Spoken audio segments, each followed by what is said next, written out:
आणि आताच्या घडीची सर्वात मोठी बातमी आपण पाहतोय साम टीव्हीवर।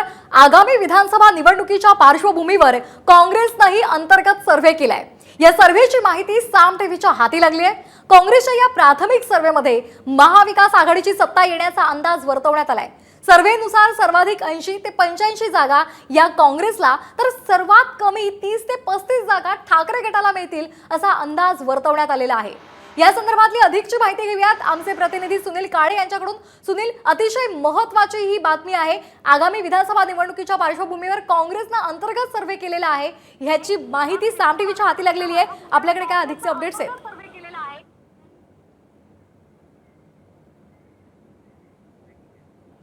निश्चितच म्हणजे ही जी माहिती मिळालेली आहे आणि त्या माहितीनुसार या काँग्रेसच्या अंतर्गत सर्व्हेमध्ये सर्वात मोठा पक्ष म्हणून काँग्रेस येण्याची शक्यता आहे। जवळपास 80 ते 85 जागा या काँग्रेसला मिळतील अशा पद्धतीचा हा सर्व्हे सांगतोय।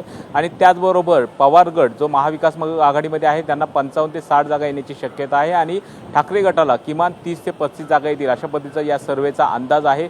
हा अंतर्गत काँग्रेस पक्षाचा सर्व्हे आहे। दुसरीकडे महायुतीच्या सुद्धा पक्षांची जे बलाबल आहे ते सुद्धा या सर्व्हेतून काँग्रेसनं हाती घेतलेला आहे, ज्यामध्ये 55 ते 60 जागा या भाजपला येण्याची शक्यता आहे, तर 30 ते 32 जागा या शिंदे गटाला येण्याची शक्यता आहे। आणि जो अजित पवार गट जो आहे तो राष्ट्रवादीतून बाहेर पडलेला आहे, त्यांना किमान 8 ते 9 जागा येण्याची शक्यता आहे। आणि या अशा सर्व्हेतून किमान 160 ते 170 ज्या जागा आहेत त्या महाविकास आघाडीला येतील आणि महाविकास आघाडीचं सरकार येईल अशा पद्धतीचा दावा या काँग्रेसच्या सर्व्हेतून करण्यात आलेला आहे। त्यामुळे साहजिक महाविकास आघाडीचे नेते ज्या पद्धतीने विरोध करतायत त्या पार्श्वभूमीवरती त्यांना अपेक्षा आहे की सत्तांतर होईल आणि महायुतीच्या जे गव्हर्नमेंट आहे ते घरी जाऊन त्यांचं सरकार बनेल अशा पद्धतीचा दावा या सर्व्हेतून करण्यात येतो। आणि ही माहिती जी आहे आपल्याला काँग्रेसच्या अंतर्गत सूत्रांकडून मिळालेली आहे।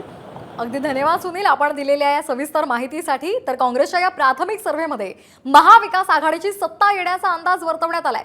सर्व्हेनुसार सर्वाधिक 80 ते 85 जागा काँग्रेसला, तर सर्वात कमी 30 ते 35 जागा या ठाकरे गटाला मिळतील असा अंदाजही वर्तवण्यात आलाय।